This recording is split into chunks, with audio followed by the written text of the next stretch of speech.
Bonjour à tous, c'est Nikola Tesla. Aujourd'hui, on se retrouve pour un tuto flash de la version 2022.40.4. Vous allez voir, il y a quelques petites nouveautés.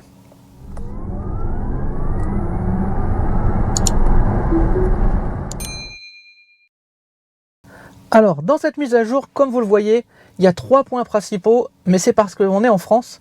On en parlera après, mais dans les autres pays du monde, il y a quelque chose en plus. Mais bon, comme d'habitude, nous, on n'est pas toujours très bien lotis. Mais donc, première amélioration, l'augmentation de l'efficacité de la recharge. Donc apparemment, ils ont amélioré un peu le système pour que quand on va, notamment sur des chargeurs rapides qui ne sont pas des superchargeurs, donc en fait ça conditionne mieux la batterie et même que ça gère mieux les températures de batterie pendant la charge. Et c'est censé améliorer le rendement de charge, donc la vitesse de charge, donc c'est censé nous coûter moins cher. J'attends vos commentaires dans la zone des commentaires en dessous parce que personnellement, je ne sais pas trop comment ça va fonctionner, mais je compte sur vous. Je sais qu'il y en a beaucoup qui utilisent les Ionity ou les choses comme ça. Donc dites-moi en commentaire si depuis cette version, vous avez remarqué une différence. Deuxième amélioration, le logo des stations de radio. Donc c'est un petit détail, mais c'est quand même sympa. Donc vous allez voir, quand on clique sur les radios, maintenant en fait, vous le voyez ici, on a le logo. Et quand on va dans la recherche des stations, on n'a plus seulement le même logo avec le nom, mais maintenant on a tous les logos qui correspondent vraiment aux stations. Et je pense que quand on est en train de changer de station en roulant, ça peut être plus simple quand on connaît nos stations favorites, on clique sur le logo, c'est quand même pas mal. Donc c'est un petit détail, mais ça peut être assez pratique. Dernière mise à jour, visible, parce que vous verrez qu'il y en a, comme d'habitude, qui ne sont pas indiqués. Le mode déverrouillage de la portière conducteur. Donc là, on a un mode en fait qui nous permet, quand il est activé, que quand on s'approche de la voiture, il n'y ait uniquement que la porte conducteur et la trappe de charge qui s'ouvrent, qui se déverrouillent. Ça peut être utile si vous êtes en ville et que vous ne voulez pas que toutes vos portières s'ouvrent, ça peut être assez pratique au niveau sécurité. Et maintenant, dans ce mode, en fait, on a possibilité, en restant appuyé, quand on ouvre la porte et en restant appuyé sur le bouton de la porte, de déverrouiller toutes les portes. Je vous ferai une petite démonstration après. Je pense que ça peut être pratique quand même pour les gens qui circulent dans des endroits où c'est pas forcément super bien fréquenté. Ça permet quand on s'approche de la voiture que quelqu'un ne puisse pas rentrer en même temps que soi, côté passager ou à l'arrière. Donc ça peut être pas mal. Donc quand on va dans le menu verrouillage, on fait défiler et on peut activer le mode déverrouillage de la portière conducteur. Donc en fait ça nous explique quand on va dans le petit i que la portière et la trappe côté conducteur seront déverrouillées lorsque la clé, le téléphone se rapprochera du véhicule, mais tout le reste du véhicule sera fermé. Et pour ouvrir le reste, il suffit de rester appuyé sur le bouton intérieur d'ouverture de la portière conducteur. On va voir ça tout de suite en image. Donc je vais sortir et je vous montre ça tout de suite. Donc là en fait la voiture est verrouillée. Si j'essaye d'ouvrir à l'arrière, ça ne va pas se déverrouiller. Ce sera pareil de l'autre côté. Par contre, si je m'approche de la porte conducteur, je peux entrer. Ça a déverrouillé la porte conducteur, mais si je retourne à la porte arrière, c'est toujours fermé. Il en sera de même pour les autres portes. Si je veux ouvrir, en fait, il suffit simplement de rester appuyé sur ce bouton. Vous avez entendu le bruit, et en fait, ça a déverrouillé toutes les portes. Donc ça, c'est pour les versions qui sont affichées à l'écran. Mais comme d'habitude, il y a des petites choses qui sont un peu cachées. Notamment, l'icône que je vous mets ici en photo. Je remercie Xav de la chaîne Xav Tesla qui m'a envoyé ces photos. Parce que moi, je n'ai toujours pas eu l'icône parce que vous allez voir que ça a un rapport avec la température de la voiture. Et moi, la voiture dort au garage, donc je n'ai pas eu encore cette icône qui s'affiche. Mais vous voyez en haut, il y a les petits pointillés qui indiquent qu'il n'aura pas toute la régénération parce que la batterie est froide. Et maintenant, il y a une icône verte. Une icône verte. Pardon, je sais que je me trompe à chaque fois, mais je crois que j'arriverai pas à me corriger. Une icône verte, spéciale dédicace à ceux qui me laissent des commentaires à ce sujet. Donc une icône verte qui indique qu'on est en mode régénération affaiblie et que, notamment en autopilote et en régulateur, les freins mécaniques seront appliqués pour qu'on ait le même freinage qu'avec le frein régénératif. À ma connaissance, à celle de Xav non plus, ça n'agit pas pour l'instant sur le freinage en conduite normale. Donc ça limite un petit peu l'intérêt, néanmoins c'est quand même bien d'avoir une indication à l'écran bien nette, un peu plus nettes que les petits pointillés qui nous disent attention, vous n'aurez pas toute la régénération. Donc ça, c'est quand même pas mal.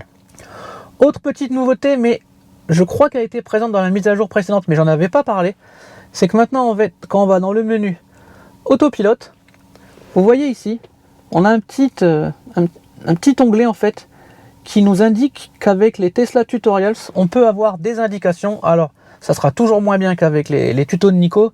Non, je plaisante bien sûr. Tesla, du coup, a fait pas mal de tutos. Mais voilà, si vous voulez plus détaillé et en français, bah, restez sur la chaîne. Et du coup, en fait, parfois, ici, au niveau de l'écran, on a des choses qui vont s'indiquer comme baisser 2 fois le commodo, baisser 1 fois le commodo. Ou si on va avoir, par exemple, si on est en train de supercharger, comme quoi on peut aller sur Netflix, on va aussi avoir à l'arrêt comme quoi on peut indiquer un light show, etc. Donc dites-moi en commentaire les petites astuces que Tesla vous envoie sur l'écran, ça peut être intéressant. Autre nouveauté qui apparemment est apparue avec cette version, mais qui va concerner uniquement les nouveaux véhicules qui seront livrés sans les sensors à l'avant, sans les petits sonars, vous savez, pour se garer, ce qu'on appelle les bip bip. Pour l'instant, les voitures qui ont ce système aux États-Unis, qui en ont reçu, quand elles se garent, elles n'ont plus, vous savez, au niveau de la voiture, ici, quand on se gare, on a les zones avec les centimètres qui nous indiquent si on est loin ou pas du mur ou d'un obstacle. Pour l'instant, ça ne s'affichait plus. Apparemment, avec cette version, avec la 40.4, les distances sont revenues, c'est calculé avec les caméras, il y a un algorithme qui calcule tout ça, et apparemment c'est revenu. Donc pour l'instant, vous ne pourrez pas me dire si vous ça fonctionne parce que les véhicules n'ont pas encore été livrés dans cette configuration, mais dès que ça sera le cas, n'hésitez pas à venir me le dire, parce que je pense que c'était une crainte de beaucoup de monde, et a priori, donc on va bien avoir quand même un système de bip bip, mais uniquement réglé avec les caméras, à voir si ça fonctionne mieux, moins bien ou pareil. Je vous parlais en début de vidéo d'une fonction qui aurait pu être super intéressante, mais qui n'est pas implémentée en France, c'est qu'en fait, ils ont rajouté dans cette version, notamment aux États-Unis et dans d'autres pays aussi, le fait de pouvoir mettre à la fois le mode sentinelle et le mode chien.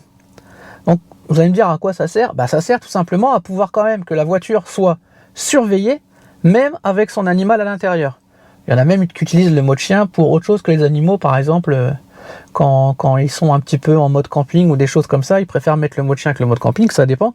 Mais dans tous les cas, pour l'instant en France en tout cas, si on est en mode chien, on ne peut pas activer le mode sentinelle. Bah, apparemment, dans cette mise à jour, dans les autres pays, ils le peuvent. Et je trouve que c'est quand même pas mal. Donc on voit l'icône du mode chien. Et ici, en fait, c'est indiqué quand même que la voiture est surveillée. Et s'il y a une vidéo qui est enregistrée, ça l'écrit ici. Donc c'est quand même plutôt pas mal. Mais nous, on l'a pas. Je ne sais pas pourquoi. Est-ce que ça va arriver ? Parfois, on a des fonctions qui sont lancées dans d'autres pays qui arrivent en France après. On verra bien. Est-ce que c'est un problème encore de législation ? Honnêtement, j'en sais rien. Donnez-moi vos avis en commentaire. Mais franchement, quand même dommage qu'on ne l'ait pas. Donc voilà, je pense qu'on a fait le tour de cette mise à jour. Mais aussi, moi ce que j'aimerais, c'est qu'elle corrige un bug que j'ai eu avec la 36.6. Et apparemment, je ne suis pas le seul à l'avoir eu parce qu'on est plusieurs à en avoir parlé dans les commentaires et même en privé. C'est que parfois, moi j'avais la caméra arrière qui se coupait. Et aussi, je n'avais plus accès ni à l'autopilote ni au régulateur. J'étais obligé en fait de mettre la voiture en veille profonde et ça redémarrait. Mais c'est quand même super pénible, j'ai notamment dû faire un trajet d'autoroute de 150 km et j'ai perdu les fonctions d'autopilote. Et voilà, j'avais pas le courage de mettre la voiture sur le parking, de la mettre en veille ou alors de désactiver la batterie. Mais c'est quand même dommage. Donc dites-moi en commentaire si vous avez eu la même chose dans la version 36. Et j'espère, je croise les doigts, pour l'instant c'est le cas, que cette version 40.4 a corrigé ce bug. C'est un bug qu'on avait eu dans des versions précédentes, qui avait été corrigé, mais qui revient de nouveau. Donc j'espère vraiment que cette 40.4 va définitivement supprimer ce bug. Donc voilà, je voudrais encore vous remercier pour vos soutiens, pour vos messages. N'oubliez pas de vous abonner, c'est très important pour le référencement de la chaîne, les commentaires aussi, les pouces. Très bientôt, on s'approche des 3 ans de Bloody Cruise, le 30 novembre, pour ceux qui connaissent bien la chaîne, ça sera les 3 ans de la réception de Bloody Cruise. Donc on va faire un live, un événement avec Théo ce jour-là, ça va être super sympa. On va aussi sûrement avoir quelques lives Black Friday avec Arcoche, mon partenaire. Des petites surprises qu'on vous réserve, encore des belles réductions qui vont arriver ce jour-là. Donc abonnez-vous, activez la cloche pour rien manquer, avoir les notifications. Et on se dit à très bientôt pour d'autres vidéos et d'autres tutos sur la chaîne Nikola Tesla.